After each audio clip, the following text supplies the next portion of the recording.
Salut, c'est David Goudreau, écrivain, travailleur social, porte-parole pour le mouvement Santé mentale Québec et j'ai l'honneur d'interviewer, j'avais presque envie de dire interroger, mais ça sonne un peu trop enquêteur, d'interviewer quelqu'un que j'apprécie beaucoup, qui nous accueille ici au bistrot Le 5-4 pour nos rencontres autour de Déconfine tes pensées, Raymond Vigé.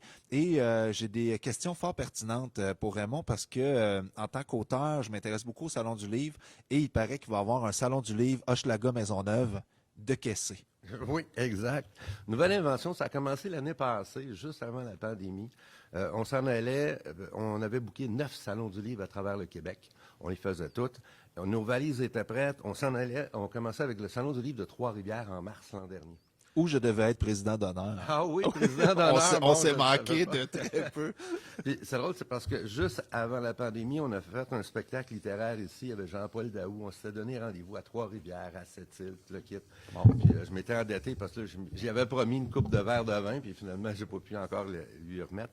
Donc, on partait pour Trois-Rivières. La pandémie arrive. Tous les salons du livre sont cancellés l'année dernière. On défait nos valises. On est déçus. Et là, ça fait 1 an de la pandémie, on fête ça. Et là, on a décidé de louer 2 kiosques virtuels au Salon du Livre de Trois-Rivières. Mais là, c'est virtuel. Donc là, ça veut dire qu'on a demandé à nos auteurs, reste dans ton salon, puis là, il y a des gens qui vont correspondre avec toi, qui vont chatter. Puis là, les auteurs disent, ouais, mais tu sais, un salon du livre, je suis dans mon environnement quotidien, ça avait l'air fou. On dit, parfait, on va faire le Salon du livre Hochelaga Maisonneuve. Pendant le salon virtuel de Trois-Rivières, nos auteurs vont être ici pour répondre autant aux gens qui vont passer à Trois-Rivières que ceux d'Hochelaga Maisonneuve. Donc ça, on en fait un classique. Ça faisait longtemps qu'on y pensait. Maintenant, Hochelaga Maisonneuve fait partie de Wow. la grande traînée des salons du livre. Donc, encore plus, comment je dirais, de matière à mettre sur l'unicité du quartier Hochelaga Maisonneuve. Donc, il y aura le Salon du Livre de Montréal aussi un moment donné, mais avant le Salon du Livre de Montréal, le Salon du Livre de Hochelaga Maisonneuve. Puis, je trouve ça intéressant, le fait que tu fasses le lien avec le côté virtuel, que les auteurs seront ici filmés, qu'il y aura une virtualité, mais en même temps une présence physique. Et ça m'amène en fait à la question justement de la virtualité du bistrot Le 5-4. Je pense qu'il s'inscrit dans une série de salles qui vont faire vivre l'art de façon numérique. Oui, exact. C'est que là, avec la pandémie, il fallait rebondir différemment. On était très fort dans le présentiel. Maintenant, on veut être hybride, finalement, autant fort présentiel que virtuel. La salle Bistrot le 54 va être équipée au complet. Le matériel est commandé. Il va être installé dans les semaines qui viennent. 3 caméras au plafond, orientables avec un petit joystick. J'ai hâte de l'essayer. Zoom in, zoom out, caméra à l'épaule. Et on va avoir quelqu'un au moniteur, il va avoir les 4 écrans. Il va choisir les angles qu'il veut pour pouvoir broadcaster directement, un beau terme français, broadcast, donc télédiffuser Très bon. directement sur le virtuel, mais en même temps enregistrer tout ça pour pouvoir faire du post-prod, faire du montage, faire des teasers, pour faire reconnaître les auteurs. Wow. Et ça, on va équiper la salle de Sherbrooke au Café Baobab, que tu connais. Ben oui, qui t'ont déjà absolument. invité. Wow.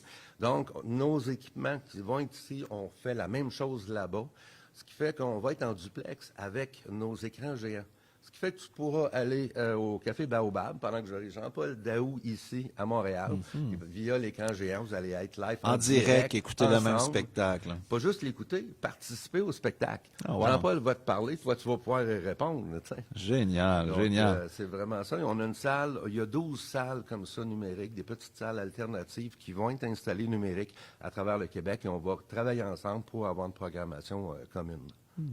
Donc, cette idée de se réinventer qui était très dans l'air du temps dans la dernière année, vous l'avez saisi pour vrai à bras-le-corps, puis on réinvente un peu notre façon de présenter les spectacles, avoir cette version hybride pour rendre le tout plus vivant, plus accessible aussi, d'une certaine façon. Plus vivant, plus accessible. Et tu regardes, pendant le Salon du livre Hochelaga Maisonneuve, on a Amélie Prévost, qui est championne mondiale de slam en France en 2016, va être ici samedi matin, dimanche matin. On va avoir des jeunes de France qui vont communiquer avec elle. Wow. Et avec Bilbo Cyr, un autre rappeur de Gaspésie. Ces jeunes de Gaspésie vont être en atelier aussi avec Amélie Prévost. Wow. Donc, ça permet de rallier les régions à travers le Québec et des gens à travers le monde. En terminant, j'ai oui dire que j'aurais un cadeau. Hein. Déjà, j'étais super heureux de revenir au Bistrot le 54, revenir te voir Raymond. S'il y a un cadeau en plus, c'est le bonheur. Bien, c'est sûr que je ne pouvais pas te laisser partir les mains bredouilles comme ça. Là. On s'approche pour le Noël des campeurs. Excellent. Donc, moi, ça fait 30 ans que j'ai publié mon premier livre. Je sortais d'une grosse dépression, j'étais en thérapie. Puis, je vais te conter l'anecdote de comment je l'ai écrit. C'est qu'au départ, en thérapie, j'écrivais des poèmes. Ça me faisait du bien, je m'exprimais tout ça. Puis là, les gens, ils regardaient le poème. « Hey, wow, c'est le fun, veux-tu me faire une photocopie de le kit? » Là, il y a un homme d'affaires qui était là, il disait « Écoute, Raymond, ça commence à te coûter cher, la photocopie. On va le publier, ton livre. » Le livre est rendu aujourd'hui à 5100 exemplaires. Ce qui est énorme pour de la poésie au Québec. Poésie spirituelle en plus, donc c'est encore plus dur. Donc, c'est intéressant. Troisième édition. Chacune des couvertures est différente. La troisième édition, c'est Xavier Laloux qui nous l'a fait, qui est un graffeur qu'on connaît depuis 25 ans au Café Graffiti, qui est tatoueur professionnel, un artiste peintre. Et c'est un livre qu'on voulait rassembler le numérique et le papier. Donc, on a pour chacun des poèmes un QR code qui nous amène directement à une version numérique du poème. Et là, les gens peuvent le lire, peuvent le commenter, et tous les commentaires sont lus et répondus. J'ai quand même une carrière de blogueur, donc répondre à 3 heures le matin à quelqu'un, aucun Ça problème t'énerve pour pas? ça. Je vais le tester, hein? Je te préviens, oui, je aucun te problème teste. pour ça. Et c'est ça qui est le fun, c'est de pouvoir rapprocher le lecteur, qui va nous faire des commentaires, qui peut nous laisser sa poésie.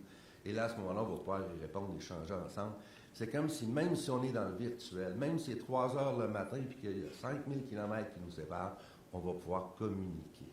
Donc, je t'offre cette première version, parce que le lancement du livre se fait dans 10 jours. Donc, c'est une primeur. Primeur. Merci beaucoup, Raymond, vraiment. Je vais le lire avec grand intérêt. Tu sais, je vais même en lire un extrait. On vient de faire quelques lectures pour déconfiner tes pensées. Donc, c'est la meilleure façon de rendre hommage à un poète, c'est de le lire. La stabilité. Tu te fixes un objectif dans ta vie, tu veux atteindre la stabilité. As-tu bien défini ce que tu cherches? Connais-tu l'ampleur de ce mot?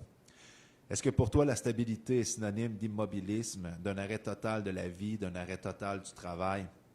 Prends la rivière qui coule devant toi. Sa stabilité ne l'empêche pas de voyager à travers les montagnes, de rafraîchir la terre et les animaux.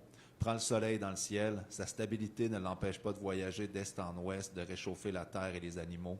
La stabilité est un équilibre dans l'action, un équilibre dans le travail et qui aboutit à un résultat positif.